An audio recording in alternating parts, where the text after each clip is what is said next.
ating munting sa anniversary ng ating gawain sa Angeles ay growing in grace.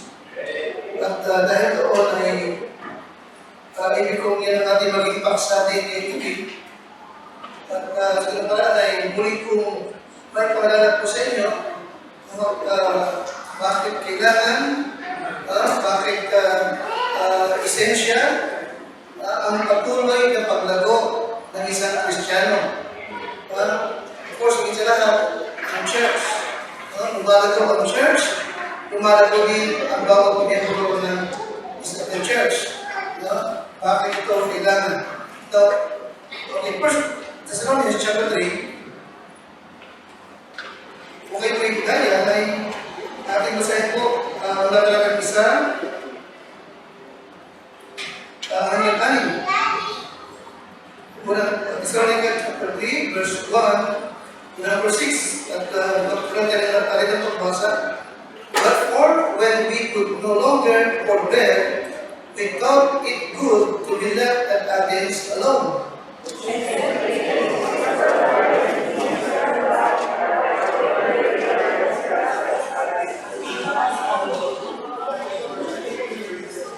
That no man should be moved by these afflictions, for yourselves know that we are appointed thereunto.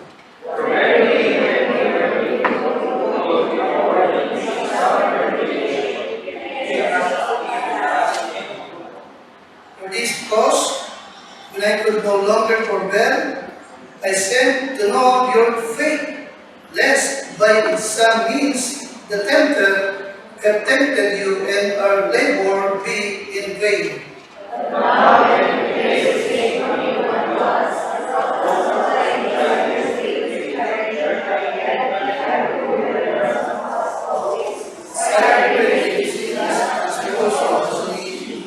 You. Now, tapos hindi po, hindi mapalagay si Pablo kung ibig niya malaman ang kondisyon spiritually ng church sa Thessalonica.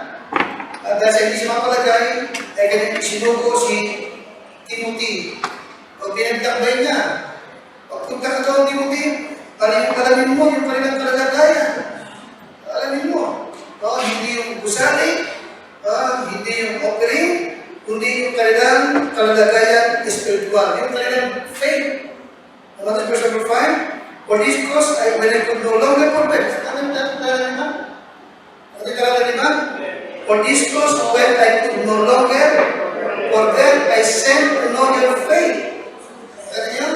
Okay, bakit? Sapagkat hindi ba sa kanilang isa, maraming miyembro sa Thessalonica, akala nila yung mga namatay ng Kristiyano na miyembro, wala nang pag-asa. Akala na hindi na makakasama kapag nag-rapture. Amen? Pero yung iba naman, nag-aantay na lang ng rapture. Di ba? Tumigil sa pagkatrabaho, tumigil sa pagbubukan ng lupa, nagtapos sila. Hindi nagkatrabaho, hindi na lang ng rapture. Pero pa, nagugutom, saan nagpunta? Sa bahay ng miyembro. Nakatayin mo, ginagawa na yung sitwasyon. Okay? Yung iba naman sa kanila, ay nagpapalagay, but they are Christian, but they are not.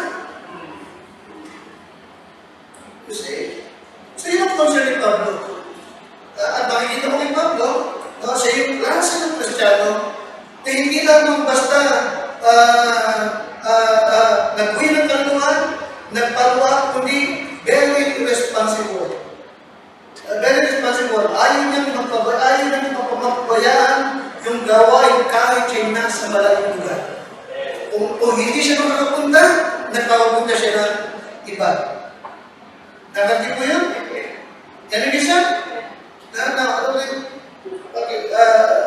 Maraming mga churches, lalong mga nakaraang ay maganda kanilang pagsisimula. Balinde, ay nagkaroon sila ng spiritual decline. Bumagsak. Now, of course, yung nangyari sa kanila, ay huwag natin sabihin, hindi pwedeng nangyari sa atin. Ganun din, maraming Kristiyano, no? na magaling umpisa, nakita natin kapakinaban, pero sa bato ulit, sa kasalukuyan, hindi na pagpakinabangan. Now, ano ang kailangan upang itong magandang mangyayari ay iwasan natin na maganap sa atin o maganap sa ibang mananampalataya. Okay? Ano ang kailangan? No? Na mahalaga na tayo pare-pareho ay meron na malasakit na tulad ng malasakit ni Pablo dito sa Thessalonica. Diba nung isa? Ano isa na tayo na diba? Or this could, when I could no longer or bear. Ano tayo diba? Meron siyang malasakit sa gawain. Meron siyang malasakit sa bawat miyembro ng church. Na ibig niya mabantayan, ibig niya maalagaan, pero mas malayo siya. Dahil ito, nagsuko siya ng kanyang tao. Alright? Now, ngayon tayo, how do we guard against spiritual failure? Ito yung inaalala ni Pablo sa mga taga-Thessalonica. How do we guard against spiritual failure? Number one, the susi is continual spiritual growth. Take note. Ito yung isang mahalaga na nagagawa sa ating church, pareho, no? To guard against spiritual failure. Ano yung kailangan? Number one? Pakalakas ka? Pakalakas? Continual. Alright? Patuloy na paglago. Alright? Na may binanggit ako sa inyo, no? May binanggit ako sa inyo na yung growth ng Christian ay yung nasalat, continual. Hindi mangyayari na isang araw na ay naabot mo na. Hindi mangyayari yun. Di ba namin isa? Sabagat ang perfection is what? Si Christ. Aliwanag ba? Ang perfection is sino na? Si Christ. Wala sa atin yun. Kaya anong kailangan sa atin? Continual. Hanggang dumating ang Lord, lumalagot tayo sa pananampalataya. Aliwanag ba? Kasi pag sinabi mong naabot mo na, ano mangyayari ulit? Magkakaroon ka ng spiritual pride. Alright? Kaya, anong kailangan? Pangalawa, be vigilant and be on guard.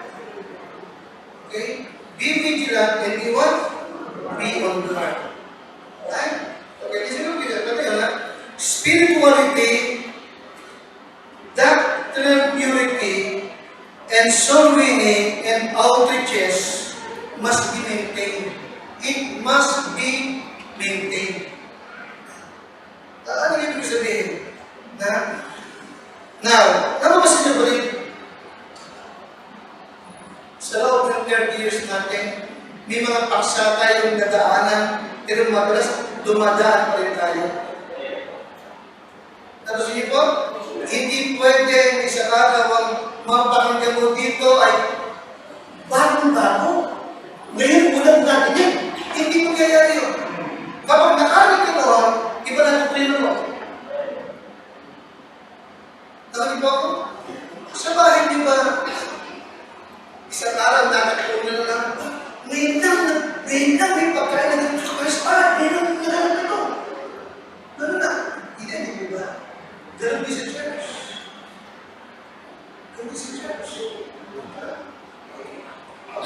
Kaya isang trabaho, isang kukuha nilang pastor, about the Joshua, bantayan ng, spirituality, may pangalawa?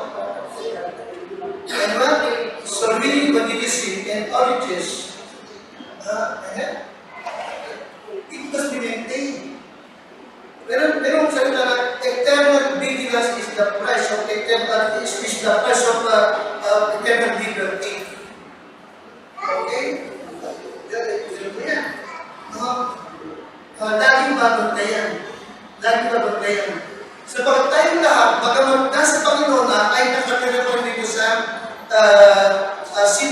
kasalanan, katawang ito na may kasalanan.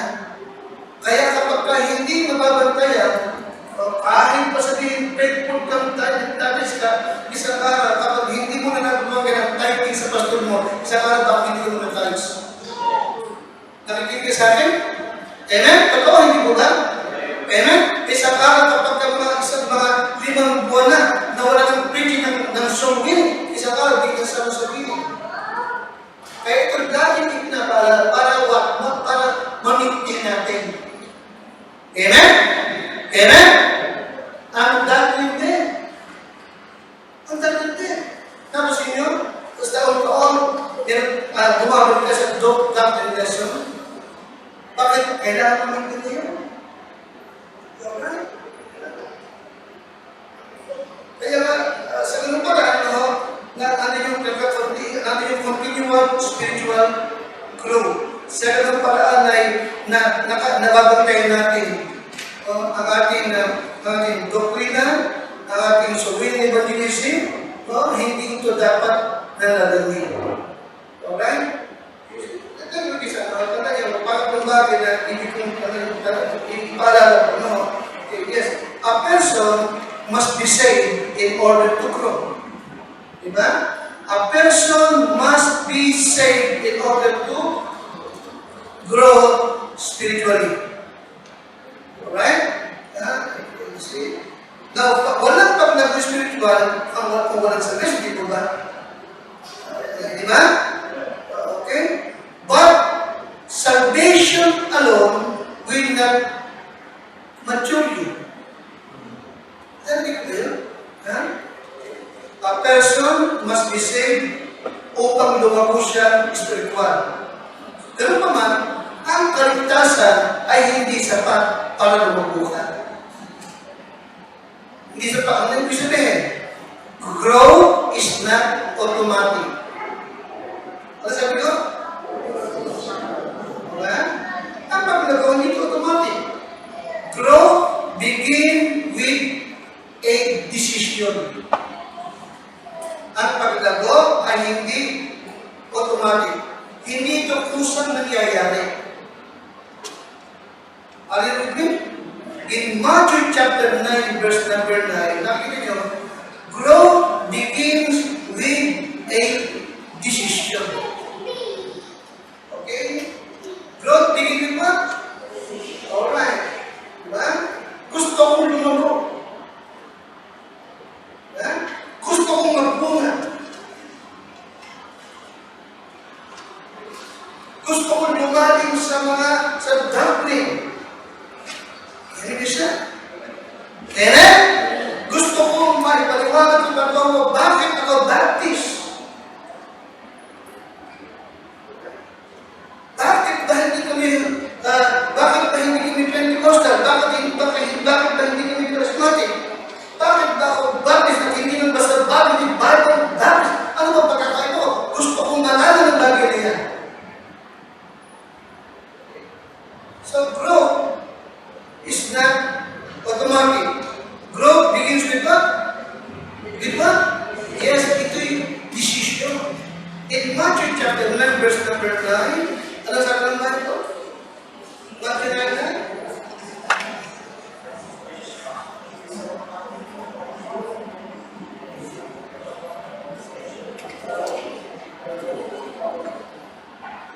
Ready? Ready? Last one.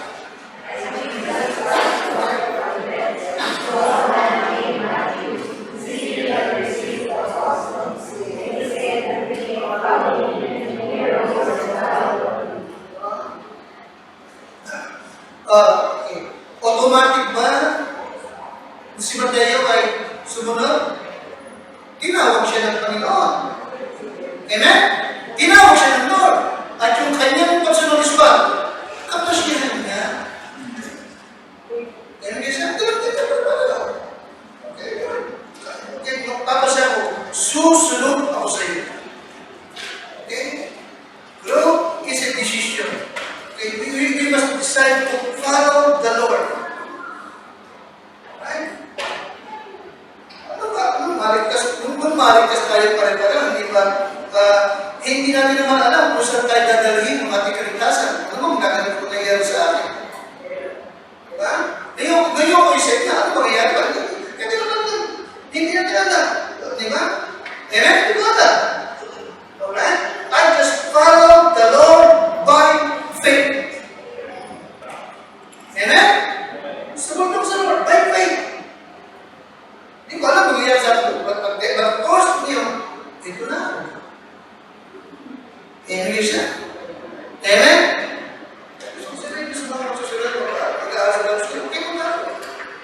Decide by faith. Alright? Yes, salvation is a must to grow spiritually, but salvation alone will not mature you. Okay?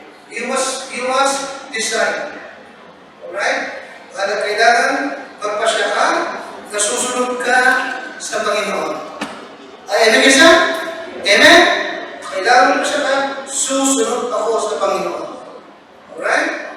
At sa iyong pagsunod, isipin mo rin, at sa iyong pagsunod sa Panginoon, sa iyong kapasyang susunod ka, number one, you must be, be regular. Ayaw mo ba? Okay? At sa iyong pagsunod, sa iyong kapasyang sumunod, number one, you must be what? Be regular. Okay? You must be regular. Faithfulness is essential sa iyong pagdagong espiritual. Okay? Be regular. Okay? Ito na, faithfulness means consistency. Palalihan. Ano yung pangalawang definition ng faithfulness? Continuation. Amen? Hindi ka lalaban sa ito kung hindi ka regular sa Panginoon. Hindi ka consistent, wala kang pakaputol ka. Okay? You must be, you must be regular. Alright? Okay? You cannot get what God wants you to get. Hindi mo maaabot ang nais ng Diyos na maabot mo. Hindi mo mararating ang nais ng Diyos na marating mo. Okay? Kung lagi ka naman wala sa church services. You must be regular. Okay? Regular in church services. Alawa, regular in praying. Regular in reading His book, the Bible. You must be regular. Alright? Yan ang pagdato. Kaya nga aking the necessity of continual spiritual growth. Kailangan nyo.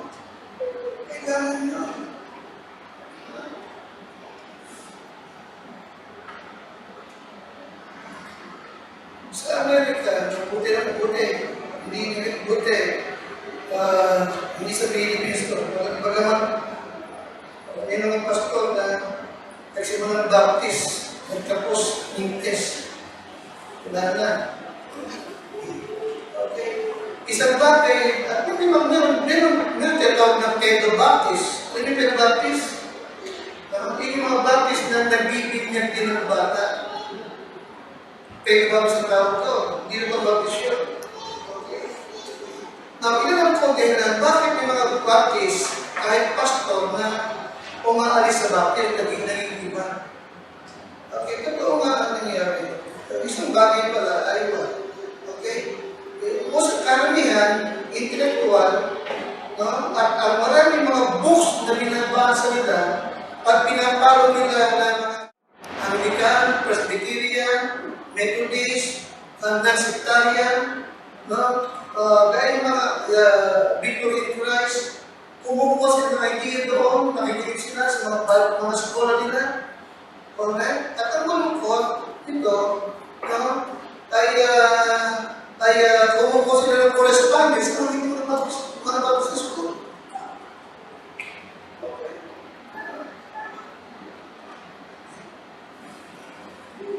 And then, sa church niya,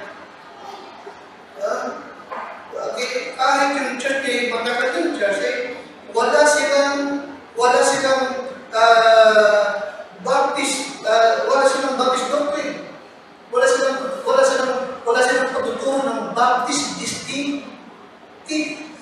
Kaya Baptist ang pangalan nila, pero hindi nila alam bakit Baptist. Ano yung ulit? Amen? Kaya sa akin, hindi na consistent tayo. Meron lang doctrine. Alright? Ang lagi yung ginagawin kung bakit tayo Baptist. Amen? At anong kaibahan natin sa ibang churches? Amen? Hanggang lumalago kayo sa kaalaman, lumalago kayo sa kaalaman, palantahan. So, continuous, no? And be regular. So, pangalawa, yes, listen, no? Grow, begin with the decision, and you must be regular. Pangalawa, receptive. Be receptive. Right? Okay, kung patuloy ka lumago, ano yung mga kailangan? Regular ka. Pangalawa siya, receptive. Kung yung continual. Patuloy ang paglago. Alright? Pag huminto ka sa paglago, batas ka. Nangihingan ka. Alright? So, be regular. Pangalawa, be receptive. Alright? The Bible, the Word of God, ay hindi ibinigay ng Diyos para saktan ka. Bagamat ito'y talagang magkakaroon. Ito'y ibinigay ng Diyos upang ikaw ay tumibay at lumago. In the book of James chapter 1 and verse 21. James 1:21. Read the Bible, please. James 1:21.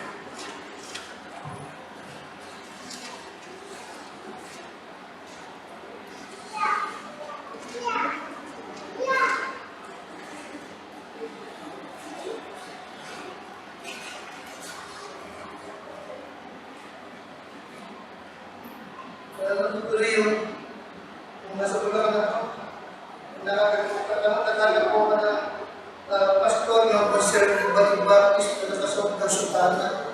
Kung may balabon na parang ito yung sila.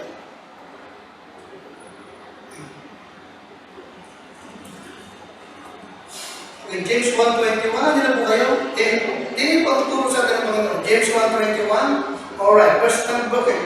Alright. Hindi na kayo? Wherefore, lay apart all filthiness and superfluity of naughtiness and receive what? Receive with meekness what? The engrafted what? Word. Yeah? Word. Any word? The Bible, the Word of God. Alright? Okay, which is able to save your souls. 22. And be doers of what? The word, and not hearers only, deceiving your own self. Receive. Tanggapin ninyong may kaamuhan. Yung salita. Okay? So be receptive.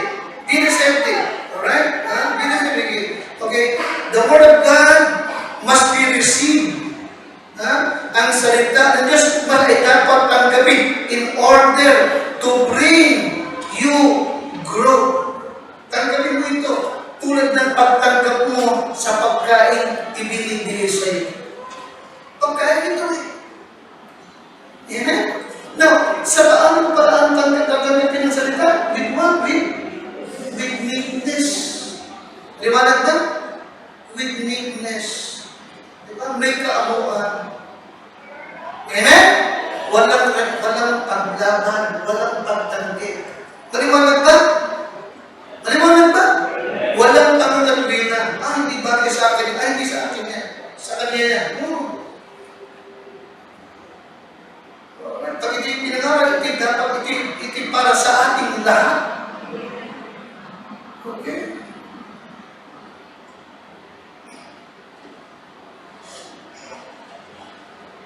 Now, ano ibig sabihin ng salita na engrafted. Okay, engrafted words. No? Alright, ito yung napakita ko ito na ang mula ba rin tumatanim sa ating puso. Pag tinanong ko ito na may kamot, tatanim ito, naging sa akin, tutubo ito, magkakadahon ito, magbubunga ito, at lalaki itong parang isang matibay na puno. Naliwanag ba? Ang word of God. Pero tanggapin mo ito ng with what? Tulad with meekness. Remember the word meekness? Meekness means what? Power under control.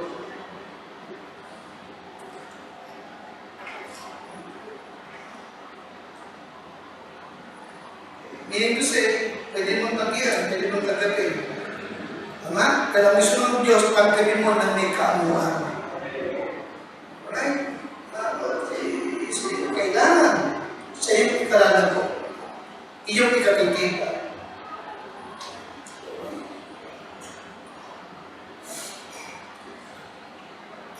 Na bakit meron salita? Bakit meron able to save your souls? Bakit?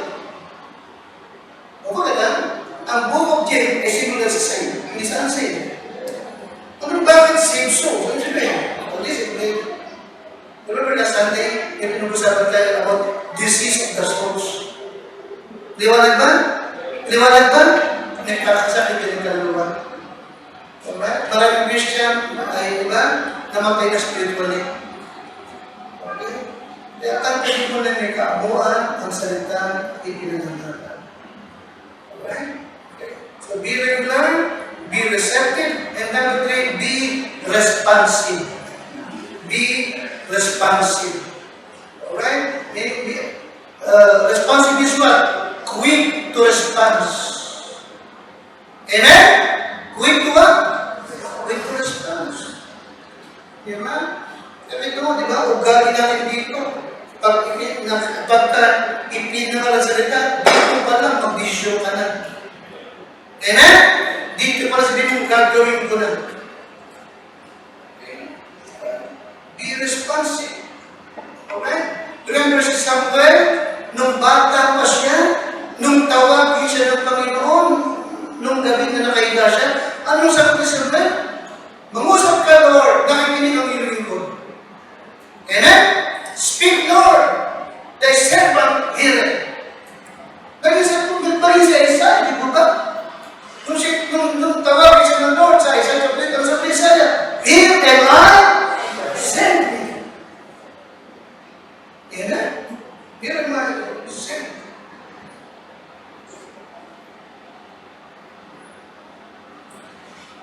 Be responsible.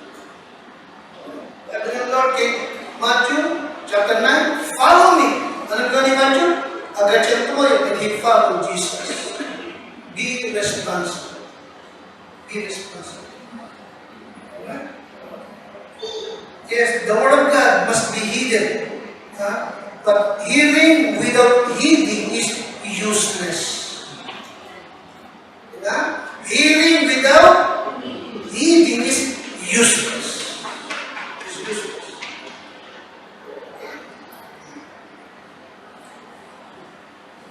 Isa, nabanggit ko na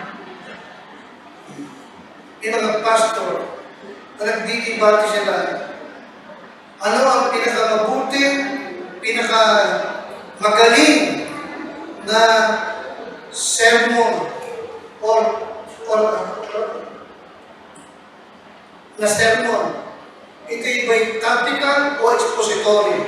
You know, mas maraming pastor ang naniniwala na magaling doon ang preaching ay expository sermon.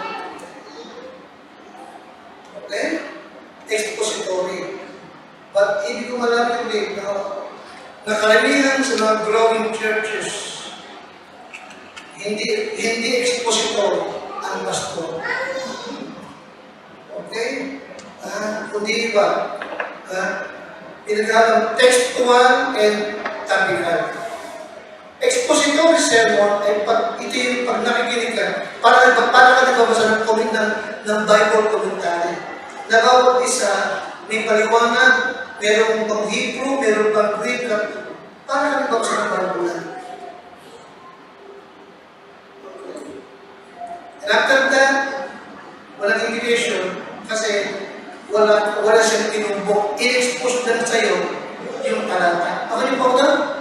piniliwanag lang talaga.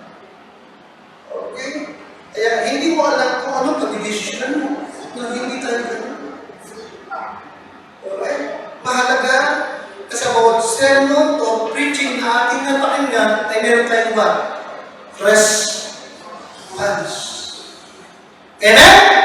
Meron tayong response. Meron tayong napakinggan. Okay? May at may gagawin tayo mula sa mensahe ng ating napakinggan. Pag yung ating Sunday school, ano siya po? Hindi expository, hindi ba? May topic talaga. Amen? May topic, ano ba? May challenge pa. Alam mo? Hindi na pinakita, what is the Bible? Okay?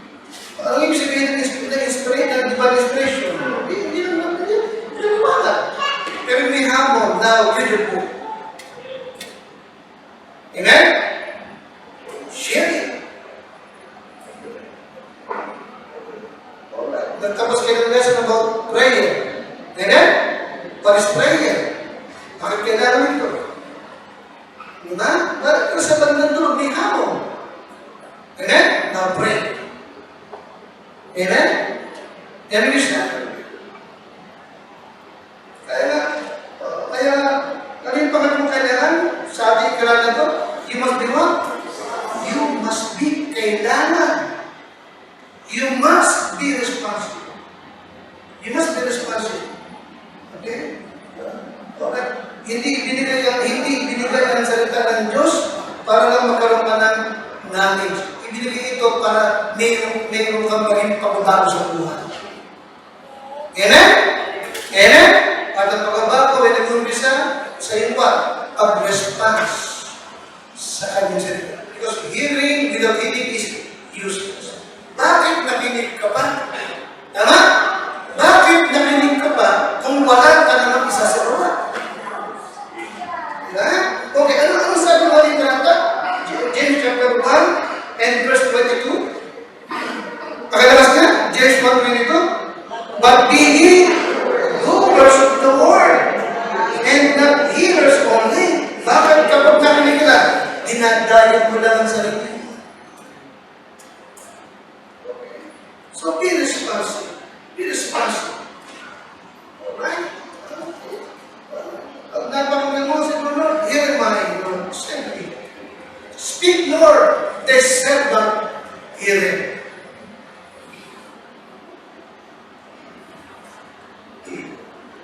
And number 4, be responsible. Alright? Sa ating patuloy na paglago, hindi lang kailangan ay regular ka, hindi lang kailangan ay receptive ka, tinatanggap mo yung kalang sila, be responsive, be responsive. Tutugon ka, may gagawin ka. Amen? Gawin mo yung napakinggan mo. Okay? Amen? Nag-aral ka, natuto ka, nahamon ka. Amen? Isa? Now, do it! Do it! Number 4, be responsible. Be responsible. Okay? Nandun yung pagpapatuloy mo. Nandun ang pag-iingat mo para ma-maintain ang iyong spiritual growth. Be responsible. Alam niyo siya? Minsan eh.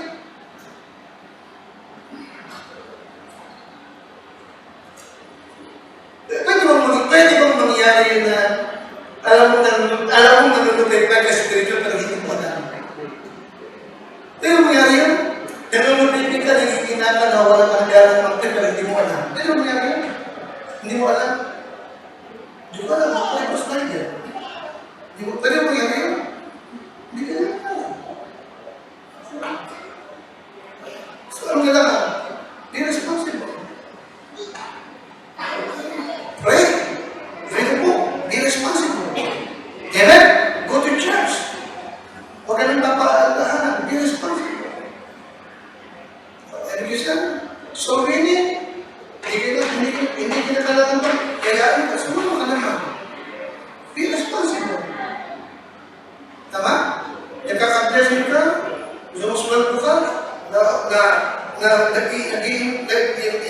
Inasal ka, ano kailangan? Be responsible.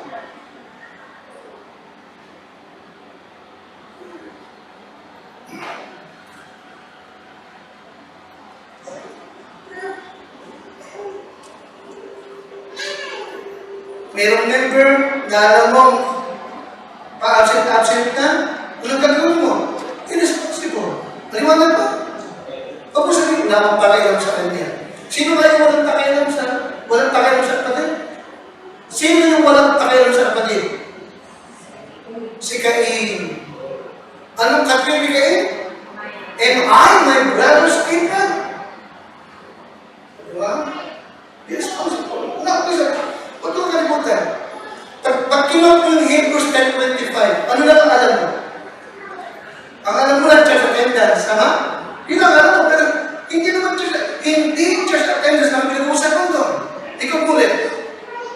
Not forsaking the assembling of ourselves together as the mothers and but exhorting one another. Dalawa ang pinag-usap mo doon. Not forsaking church attendance. Hindi pangalawa. Exhorting or encouraging one another. Don't forget that. Tama, balikan mo. Guhin ka mo yung not forsaking the pangalawa. This is the word, but exhorting one another. Tama? Napakita ko na, yung pagdala mo sa church ay malaking bagay to exhort your brother para bumalik siya tonight. Amen? Amen? At yung pagdala mo sa church ay malaking bagay para i-encourage mo siya, wala ka sa church, hinahanap kita. Andiyan ka pala sa palengke. Kaya lumabas mo na ako sa church, doon na ako ito. Are you with? Be responsible. Lumalago ka, responsible ka na, lumako din siya. Amen? Amen?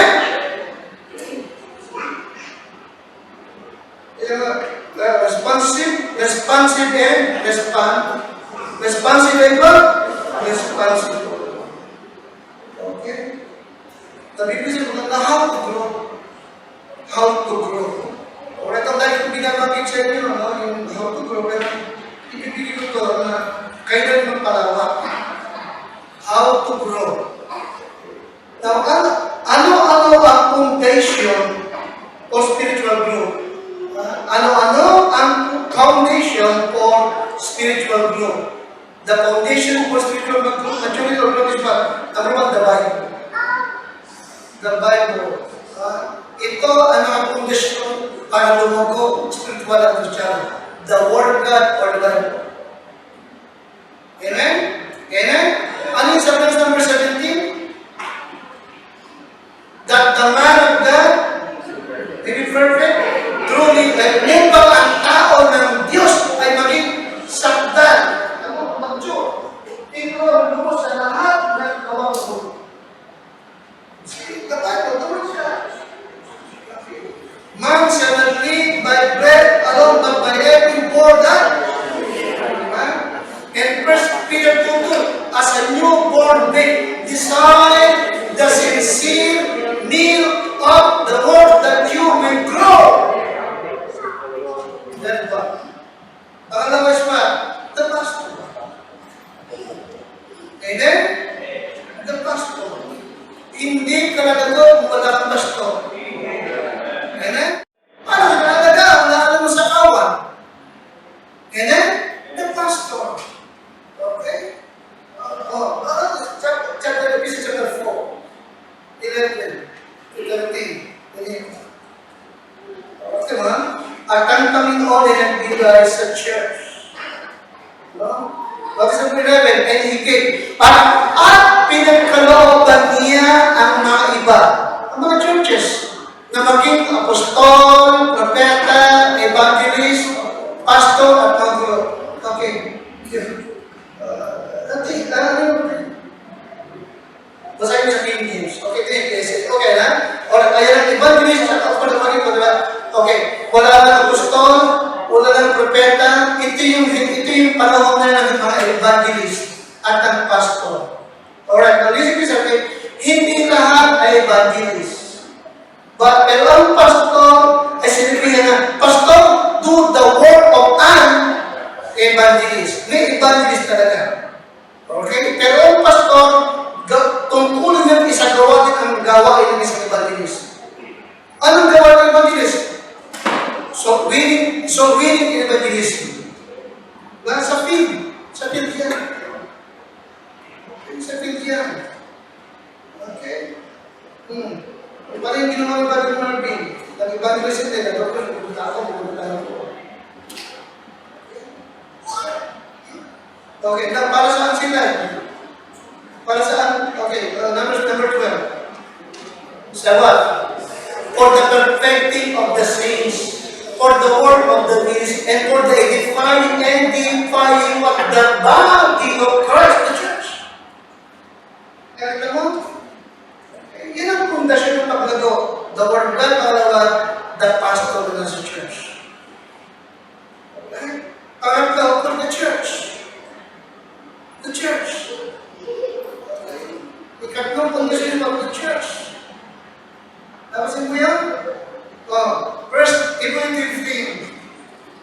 Kaya na, ngunit kung ako'y magluwag ng mahabang panahon, ay upang malaman mo kung paano dapat sa mga tao, sa mga miyembro, na baliin nila sa bahay ng Diyos. Ano ba yung Diyos?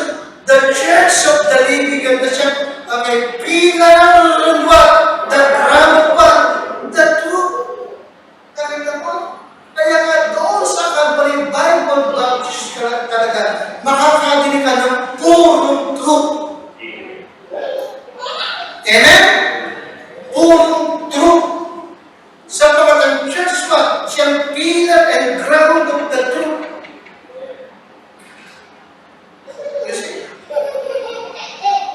Kaya parang bahay, no? Ang tuloy, unang haligi. Unang haligi is what? The Bible. Pangalawang haligi, the pastor. Pangalawang haligi, the church. Pangalawang is what? Trials. Trials. Testing. Amen?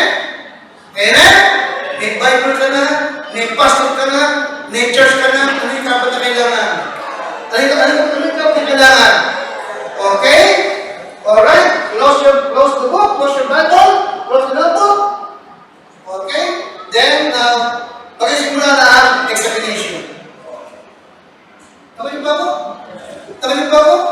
Alright, ay ng Bible, ay ng pastor, ay ng church. Okay, hindi na, marami ka ng alam. Now, umpisahan na. Exam. Or what? Or ano isang title? Test. Gusto niyo siya?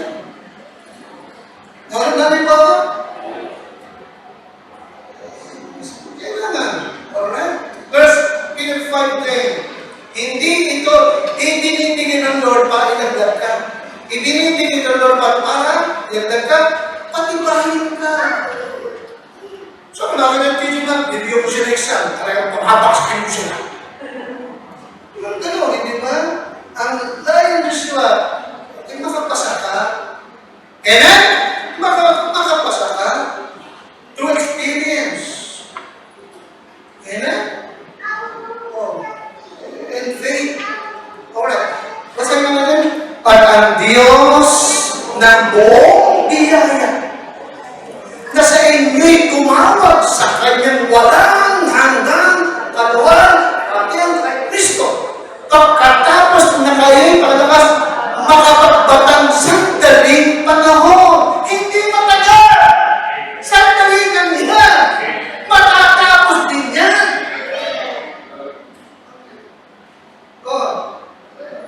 Alright. Pagkatapos na kayo'y makapagbatang sandaling panahon, ay siya rin ang ba? Siya naman magpapasakdal. Pangalawa, magpapatibay. Pangatlo, magpapalakas sa inyo.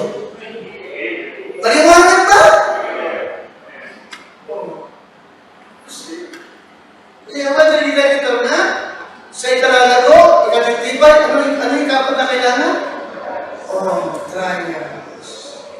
Amen? Hindi pwedeng puro aral. Kailangan meron din test. Amen, Christian? Amen? Now, of course, pag nakalagpas ka doon, anong result? Anong resulta pag nakalagpas ka? Apat din.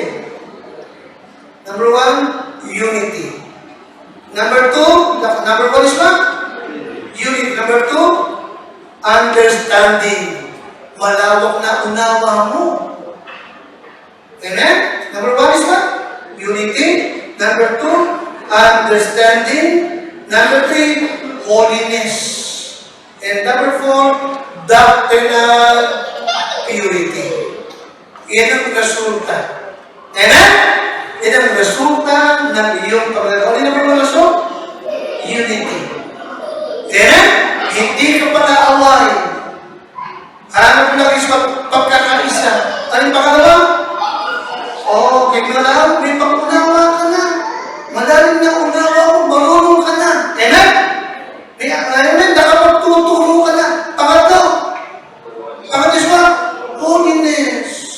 Ay baka pa? Doctrinal purity. Amen?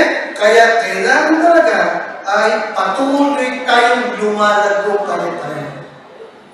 Amen? Anong kailangan na? Magkaroon ka ng kapasyahan. Gusto kong patuloy na Panginoon, gawin mo sa akin na. Tumayo mo kayo na. Dahil ang Diyos, salamat po sa iyo sa gabi nito. Sa iyo.